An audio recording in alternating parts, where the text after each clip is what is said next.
ਤੇ ਮੁਖ ਉਜਲੇ, ਕੀਤੀ ਛੁੱਟੀ ਨਾਮ। ਵਾਹਿਗੁਰੂ ਜੀ ਕਾ ਖਾਲਸਾ, ਵਾਹਿਗੁਰੂ ਜੀ ਕੀ ਫਤਿਹ। ਬਾਣੀ ਗੁਰੂ, ਗੁਰੂ ਹੈ ਬਾਣੀ, ਵਿੱਚ ਬਾਣੀ ਅੰਮ੍ਰਿਤ ਸਾਰ। ਗੁਰਬਾਣੀ ਕਹੈ ਸੇਵਕ ਜਨ ਮਾਨੈ, ਪਰਤਖ ਗੁਰੂ ਨਿਸਤਾਰੇ। ਆਓ ਸਿੱਖ ਸਤਿਗੁਰ ਕੇ ਪਿਆਰਿਓ, ਗਾਵੋ ਸੱਚੀ ਬਾਣੀ। ਬਾਣੀ ਤਾਂ ਗਾਵੋ ਗੁਰੂ ਕੇਰੀ, ਬਾਣੀਆਂ ਸਿਰ ਬਾਣੀ। ਜਿਨ ਕੋ ਨਦਰ ਕਰਮ ਹੋਵੈ, ਹਿਰਦੈ ਤਿਨਾ ਸਮਾਣੀ। ਪੀਵੋ ਅੰਮ੍ਰਿਤ ਸਦਾ ਰਹੋ ਹਰ ਰੰਗ, ਜਪਿਓ ਸਾਰਿੰਗ ਪਾਣੀ। ਕਹਿ ਨਾਨਕ ਸਦਾ ਗਾਵੋ, ਇਹੋ ਸੱਚੀ ਬਾਣੀ। ਮੂਕ ਉਚਰੈ ਸ਼ਾਸਤਰ ਖਟ, ਪਿੰਗ ਗਿਰਨ ਚੜ੍ਹ ਜਾਏ। ਅੰਧ ਲਖੈ ਬਦਰੋ ਸੁਣੈ, ਜੋ ਕਾਲ ਕਿਰਪਾ ਕਰਾਏ। ਕਹਾਂ ਬੁੱਧ ਪ੍ਰਭ ਤੁਛ ਹਮਾਰੀ, ਵਰਨ ਸਕੈ ਮਹਿਮਾ ਜੋ ਤੁਹਾਰੀ। ਹਮ ਨਾ ਸਕਤ ਕਾਰ, ਸਿਫਤ ਤੁਮਾਰੀ। ਆਪਨੇ ਹੋ ਤੁਮ ਕਥਾ ਸੁਧਾਰੀ, ਹਮ ਨਾ ਸਕਤ ਕਾਰ, ਸਿਫਤ ਤੁਮਾਰੀ। ਆਪਨੇ ਹੋ ਤੁਮ ਕਥਾ ਸੁਧਾਰੀ। ਵਾਹਿਗੁਰੂ ਜੀ ਜੈਤ ਸ੍ਰੀ ਮਹੱਲਾ ਪੰਜਵਾਂ। ਵਾਰ ਸਲੋਕਾਂ ਨਾਲ। ਇਕ ਓੰਕਾਰ ਸਤਿਗੁਰ ਪ੍ਰਸਾਦਿ। ਸ਼ਲੋਕ। ਆਦਿ ਪੂਰਨ ਮੱਧ ਪੂਰਨ ਅੰਤ ਪੂਰਨ ਪਰਮੇਸ਼ੁਰ ਹੈ। ਸਿਮਰੰਤ ਸੰਤ ਸਰਬਤਰ ਰਮਣ, ਨਾਨਕ ਅਗਨਾਸਨ ਜਗਦੀਸ਼ੁਰ ਹੈ। ਆਦਿ ਪੂਰਨ ਮੱਧ ਪੂਰਨ ਅੰਤ ਪੂਰਨ ਪਰਮੇਸ਼ੁਰ ਹੈ। ਸਿਮਰੰਤ ਸੰਤ ਸਰਬਤਰ ਰਮਣ, ਨਾਨਕ ਅਗਨਾਸਨ ਜਗਦੀਸ਼ੁਰ ਹੈ। ਵੇਖਣ ਸੁਣਨ ਸੁਣਾਵਨੋ, ਮਨ ਮੈਂ ਦ੍ਰਿੜੀਆ ਸਾਚ। ਪੂਰ ਰਹਿਓ ਸਰਬਤਰ ਮੈਂ, ਨਾਨਕ ਹਰ ਰੰਗ ਰਾਜ। ਪੌੜੀ। ਹਰ ਏਕ ਨਿਰੰਜਨ ਗਾਈਆ, ਸਭ ਅੰਤਰ ਸੋਈ। ਕਰਨ ਕਾਰਨ ਸਮਰੱਥ ਪ੍ਰਭ, ਜੋ ਕਰੇ ਸੋ ਹੋਈ। ਖਿਨ ਮੈਂ ਥਾਪ ਉਥਾਪ ਦਾ, ਤਿਸ ਬਿਨ ਨਹੀਂ ਕੋਈ। ਖੰਡ ਬ੍ਰਹਮੰਡ ਪਾਤਾਲ ਦੀਪ, ਰਵਿਆ ਸਭ ਲੋਈ। ਜਿਸ ਆਪ ਬੁਝਾਏ ਸੋ ਬੁਝਸੀ, ਨਿਰਮਲ ਜਨ ਸੋਈ। ਜਿਸ ਆਪ ਬੁਝਾਏ ਸੋ ਬੁਝਸੀ, ਨਿਰਮਲ ਜਨ ਸੋਈ। ਵਾਹਿਗੁਰੂ ਜੀ ਕਾ ਖਾਲਸਾ, ਵਾਹਿਗੁਰੂ ਜੀ ਕੀ ਫਤਿਹ। ਧੰਨ ਧੰਨ ਸਾਹਿਬ ਮਹਾਰਾਜ ਸੱਚੇ ਪਾਤਸ਼ਾਹ ਜੀ, ਸ੍ਰੀ ਗੁਰੂ ਗ੍ਰੰਥ ਸਾਹਿਬ ਜੀਓ, ਸਾਹਿਬਾਂ ਦੀ ਪਾਵਨ ਪਵਿੱਤਰ ਹਜ਼ੂਰੀ ਅੰਦਰ ਜੁੜ ਬੈਠੀ ਗੁਰੂ ਦੇ ਪਿਆਰ ਵਾਲੀ, ਗੁਰੂ ਦੀ ਸਾਜੀ ਨਵਾਜੀ ਸਾਧ ਸੰਗਤ ਜੀ, ਸਤਿਗੁਰਾਂ ਦੀ ਅਪਰ ਅਪਾਰ ਮਿਹਰ ਕਿਰਪਾ ਰਹਿਮਤ ਬਖਸ਼ਿਸ਼ ਦਾ ਸਦਕਾ ਅੰਮ੍ਰਿਤ ਵੇਲੇ ਗੁਰੂ ਚਰਨਾਂ ਵਿੱਚ ਹਾਜ਼ਰੀ ਭਰਨ ਦਾ ਸੁਭਾਗਾ ਸਮਾਂ ਪ੍ਰਾਪਤ ਹੋਇਆ ਹੈ। ਅੰਮ੍ਰਿਤ ਵੇਲੇ ਤੋਂ ਨਿਤਨੇਮ ਦੀਆਂ ਬਾਣੀਆਂ ਦੇ ਜਾਪ ਹੋਏ, ਆਸਾ ਜੀ ਦੀ ਵਾਰ ਦੇ ਕੀਰਤਨ ਗੁਰਮੁਖਾਂ ਪਾਸੋਂ ਸਰਵਣ ਕੀਤੇ ਨੇ। ਚੱਲ ਰਹੀ ਲੜੀਵਾਰ ਕਥਾ ਆਦਿ ਸ੍ਰੀ ਗੁਰੂ ਗ੍ਰੰਥ ਸਾਹਿਬ ਜੀ ਦੀ ਸਰਵਣ ਕਰਨ ਲਈ ਆਪਾਂ ਗੁਰੂ ਚਰਨਾਂ ਵਿੱਚ ਜੁੜ ਕੇ ਬੈਠੇ ਹਾਂ। ਇਹ ਪਾਵਨ ਸ਼ਬਦ ਸ੍ਰੀ ਗੁਰੂ ਗ੍ਰੰਥ ਸਾਹਿਬ ਜੀ ਦੇ 705 ਅੰਕ ਤੋਂ ਆਰੰਭ ਹੋ ਕੇ 706 ਅੰਕ 'ਤੇ ਸੰਪੂਰਨ ਹੈ। ਜੈਤ ਸ੍ਰੀ ਦੀ ਵਾਰ ਦਾ ਇਹ ਪਹਿਲਾ ਸਲੋਕ ਹੈ ਪੌੜੀ ਦੇ ਨਾਲ।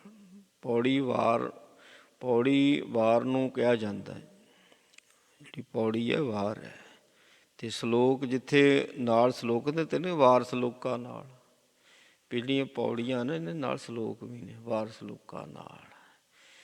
ਪਹਿਲੋਂ ਮੰਗਲ ਹੈ ਅਕਾਲ ਪੁਰਖ ਦਾ, ਇੱਕ ਓਂਕਾਰ ਸਤਿਗੁਰ ਪ੍ਰਸਾਦ। ਰੱਬ ਇੱਕ ਹੈ, ਓੰਗ ਪ੍ਰਕਾਸ਼ ਹੈ ਅਤੇ ਇੱਕ ਰਸ ਹੈ। ਜਿਹੜੀ ਊੜੇ ਦੇ ਉੱਪਰ ਲਕੀਰ ਹੁੰਦੀ ਹੈ ਉਹਦਾ ਅਰਥ ਹੁੰਦਾ ਵੀ ਇੱਕ ਰਸ। ਉਹ ਸੱਤ ਹੈ, ਨਾ ਉਸ ਦਾ ਜਨਮ ਹੈ ਨਾ ਉਸ ਦੀ ਮੌਤ ਹੈ। ਸੱਤ ਦਾ ਮਤਲਬ ਹੀ ਉਹਦਾ ਹਮੇਸ਼ਾ ਰਹਿਣੇ ਵਾਲਾ। ਇਸ ਸੰਸਾਰ ਦੇ ਵਿੱਚ ਅਸਥਿਰਤਾ ਕੋਈ ਵੀ ਨਹੀਂ ਹੈ। ਸੱਚੇ ਪਾਤਸ਼ਾਹ ਜੀ ਕਹਿੰਦੇ ਨੇ, ਜੋ ਉਪਜੈ ਸੋ ਬਿਨਸ ਹੈ ਪ੍ਰਭੂ ਆਜ ਕੇ ਕਾਲ, ਮਰਨ ਲਿਖਾਏ ਮੰਡਲ ਮੈਂ ਆਏ। ਸੋ ਜਿਹੜਾ ਵੀ ਸੰਸਾਰ 'ਤੇ ਆਇਆ ਉਸਨੇ ਜਾਣਾ, ਜੋ ਪੈਦਾ ਹੋਇਆ ਉਸਨੇ ਖਤਮ ਹੋਣਾ। ਇਹ ਤਾਂ ਸੰਸਾਰ ਦਾ ਨਿਯਮ ਹੈ, ਕੁਦਰਤ ਦਾ ਇਹ ਨਿਯਮ ਹੈ। ਪਰ ਜਿਸ ਨੇ ਕੁਦਰਤ ਨੂੰ ਬਣਾਇਆ ਉਹ ਕਰਤਾ ਪੁਰਖ ਹੈ, ਕੁਦਰਤ ਨੂੰ ਬਣਾਉਣੇ ਵਾਲਾ। ਉਹ ਥੋੜ੍ਹੀ ਮਰੇਗਾ, ਉਹ ਥੋੜ੍ਹੀ ਨਸ਼ਟ ਹੋਵੇਗਾ। ਸੋ ਉਹ ਜਿਹੜੇ ਸਾਨੂੰ ਆਕਾਰ ਦਿਸਦੇ ਨੇ ਉਹਦਾ ਇਹ ਆਕਾਰ ਕੋਈ ਨਹੀਂ। ਸਰਗੁਣ ਵੀ ਆਕਾਰ ਵੀ ਹੈ, ਜੇ ਕਿ ਆਕਾਰ ਨੇ, ਆਹ ਸਾਰੀ ਕੁਦਰਤ ਉਹਦੇ ਤਾਂ ਆਕਾਰ ਹੈ।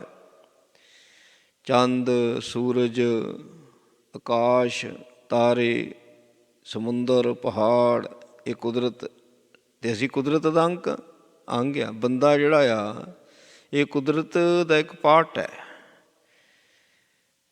ਏਕ ਨੂਰ ਤੇ ਸਭ ਜਗ ਉਪਜਿਆ, ਕੁਦਰਤ ਕੇ ਸਭ ਬੰਦੇ। ਕਹਿੰਦੇ ਕੁਦਰਤ ਦੇ ਬੰਦੇ ਆ ਸਾਰੇ, ਕੁਦਰਤ ਦੁਆਰਾ ਹੀ ਪੈਦਾਇਸ਼ ਹੈ। ਹਰ ਇੱਕ ਜੋ ਪੈਦਾਇਸ਼ ਹੋ ਰਹੀ ਹੈ ਨਾ ਖਾਣੀ ਦੀ, ਕੁਦਰਤ ਦੁਆਰਾ। ਕੁਦਰਤ ਦਾ ਬੜਾ ਵੱਡਾ ਭਾਰੀ ਰੋਲ ਹੈ, ਬਹੁਤ ਵੱਡੀ ਸ਼ਕਤੀ ਹੈ ਕੁਦਰਤ। ਕੁਦਰਤ ਦਾ ਕਾਦਰ ਕੌਣ? ਰੱਬ ਹੈ। ਪਰ ਇੱਕ ਦਿਨ ਐਸਾ ਹੋਣਾ ਨੇ ਕੁਦਰਤ ਵੀ ਖਤਮ, ਕੁਛ ਨਹੀਂ ਹੋਵੇਗਾ, ਉਹ ਫਿਰ ਵੀ ਹੋਵੇਗਾ। ਗੁਰ ਪ੍ਰਸਾਦ, ਉਹਦੀ ਜਾਣਕਾਰੀ ਜਿਹੜੀ ਹੈ ਨਾ, ਸਮਝ ਹੈ। ਸਮਝ ਨੂੰ ਹੀ ਦਰਸ਼ਨ ਕਹਿੰਦੇ ਨੇ, ਸਮਝ ਨੂੰ ਹੀ ਦਰਸ਼ਨ ਕਿਹਾ ਜਾਂਦਾ। ਕਹਿੰਦਾ ਹਾਂ ਵੀ ਹੁਣ ਮੈਨੂੰ ਪਤਾ ਲੱਗਾ। ਕਹਿਣਾ ਬੰਦਾ ਸਾਹਮਣੇ ਖੜਾ ਦਿਸ ਰਿਹਾ, ਨਹੀਂ ਪਛਾਣ ਵਿੱਚ ਆਉਂਦਾ। ਜਦੋਂ ਸਮਝ ਵਿੱਚ ਪੈ ਜਾਂਦੀ ਕਹਿੰਦਾ ਜੀ ਹੁਣ ਪਤਾ ਲੱਗਾ, ਪਹਿਲੋਂ ਨਹੀਂ ਸੀ ਪਤਾ ਲੱਗਾ। ਸੋ ਇਸੇ ਤਰ੍ਹਾਂ ਸਮਝ ਨੂੰ ਹੀ ਦਰਸ਼ਨ ਕਿਹਾ ਜਾਂਦਾ ਹੈ। ਗੁਰਬਾਣੀ ਹੈ, ਨਹੀਂ ਸਮਝ ਵਿੱਚ ਪੈ ਰਹੀ, ਨਹੀਂ ਪਤਾ ਲੱਗਦਾ। ਜਦੋਂ ਸਮਝ ਵਿੱਚ ਪੈਂਦੀ ਕਹਿਣਾ ਹੁਣ ਦਰਸ਼ਨ ਹੋਏ, ਕਹਿਣਾ ਸਮਝ ਵਿੱਚ ਪੈ ਗਈ ਹੈ। ਸੋ ਇੰਝ ਸੱਤ ਦੀ ਜੋ ਸਮਝ ਹੈ ਉਹ ਗੁਰੂ ਦੀ ਕਿਰਪਾ ਦੇ ਨਾਲ ਹੁੰਦੀ ਹੈ। ਵੀ ਸੱਤ ਕੀ ਹੈ, ਸੱਤ ਕੀ ਹੈ, ਅਸੱਤ ਕੀ ਹੈ। ਹੁਣ ਮਹਾਰਾਜ ਕਹਿੰਦੇ ਮਿਥਨ ਮੋਹ ਅਗਨ ਸ਼ੋਕ ਸਾਗਰ, ਮੋਹ ਸਾਰਾ ਹੀ ਮਿਥਨ ਹੈ। ਜਿਹਨੂੰ ਇਸ ਗੱਲ ਦੀ ਸੋਝੀ ਪੈਣੀ ਉਹਨੂੰ ਸੱਤ ਦੀ ਸੋਝੀ ਪੈਣੀ। ਜਿਹਨੂੰ ਝੂਠ ਦੀ ਸੋਝੀ ਨਹੀਂ ਉਹਨੂੰ ਸੱਤ ਦੀ ਸੋਝੀ ਕਦੀ ਪੈ ਹੀ ਨਹੀਂ ਸਕਦੀ ਹੈ। ਜਿਹਨੂੰ ਮਿੱਥ ਦੀ ਸੋਝੀ ਨਹੀਂ ਉਹਨੂੰ ਸੱਤ ਦੀ ਸੋਝੀ ਨਹੀਂ ਪੈ ਸਕਦੀ ਹੈ। ਇਹ ਸਾਰਾ ਮੋਹ ਜਿਹੜਾ ਮਿਥਨ ਹੈ, ਮਹਾਰਾਜ ਸੱਚੇ ਪਾਤਸ਼ਾਹ ਕਹਿੰਦੇ ਮਿਥਨ ਮੋਹ ਅਗਨ ਸ਼ੋਕ ਸਾਗਰ, ਕਰ ਕਿਰਪਾ ਉਦਰ ਹਰਨ ਆਗਰ। ਇਹਦੇ ਤੋਂ ਕੌਣ ਬਚਦਾ ਹੈ? ਜਿਹਦੇ ਤੇ ਉਹ ਕਿਰਪਾ ਕਰ ਦਿੰਦਾ ਉਹੀ ਬਚਦਾ ਹੈ। ਇਹ ਗੁਰੂ ਦੀ ਕਿਰਪਾ ਦੇ ਨਾਲ ਹੀ ਇਹ ਗਿਆਨ ਹੁੰਦਾ। ਭਾਵ ਗੁਰਬਾਣੀ ਰਾਹੀਂ ਸੋਝੀ ਮਿਲਦੀ ਹੈ। ਗੁਰਬਾਣੀ ਤੋਂ ਬਿਨਾਂ ਸੱਤ ਦੀ ਸੋਝੀ ਨਹੀਂ ਮਿਲ ਸਕਦੀ। ਸੱਤ ਅਸੱਤ ਕੀ ਹੈ ਇਹਦੇ ਪਤਾ ਨਹੀਂ ਲੱਗ ਸਕਦਾ। ਕਹਿੰਦੇ ਸਲੋਕ ਆਦ ਪੂਰਨ। ਆਦ ਕੀ ਹੈ? ਹਾਂਜੀ, ਸਾਡਾ ਜਿਹੜਾ ਆਦ ਹੈ, ਰੱਬ ਦਾ ਤਾਂ ਕੋਈ ਆਦ ਹੀ ਨਹੀਂ ਬਈ, ਉਹ ਤਾਂ ਖੁਦ ਆਦ ਹੈ। ਜੇ ਉਹਨੂੰ ਆਦ ਵੀ ਨਹੀਂ ਕਹਿ ਸਕਦੇ, ਉਹਨੂੰ ਕਿ ਜੇ ਇਹਦਾ ਮਤਲਬ ਕਦੀ ਨਾ ਕਦੀ ਤਾਂ ਆਦ ਹੋਇਆ ਹੀ ਹੈ। ਉਹ ਖੁਦ ਆਪ ਹੀ ਤਾਂ ਉਹ ਆਦ ਹੈ, ਆਪ ਹੀ ਆਦ ਹੈ, ਸਭਨਾ ਦਾ ਆਦ ਹੈ, ਆਪ ਸਭਨਾ ਦਾ ਆਦ ਹੈ। ਆਦ ਪੂਰਨ। ਹੁਣ ਸਾਡਾ ਆਦ ਹੈ, ਹਰ ਇੱਕ ਦਾ ਆਦ ਹੈ। ਇਸ ਸੰਸਾਰ ਦੇ ਵਿੱਚ ਜੋ ਵੀ ਕੁਝ ਵੀ ਬਣਿਆ ਹਰ ਇੱਕ ਦਾ ਆਦ ਹੈ, ਹਰ ਇੱਕ ਦਾ ਅੰਤ ਹੈ, ਸਭਨਾ ਦਾ ਆਦ ਹੈ। ਤਦੇ ਮਹਾਰਾਜ ਕਹਿੰਦੇ ਦੋਹਾਂ ਸਿਰਾਂ ਦਾ ਆਪ ਸਵਾਮੀ। ਦੋ ਸਿਰੇ ਕਿਹੜੇ ਨੇ?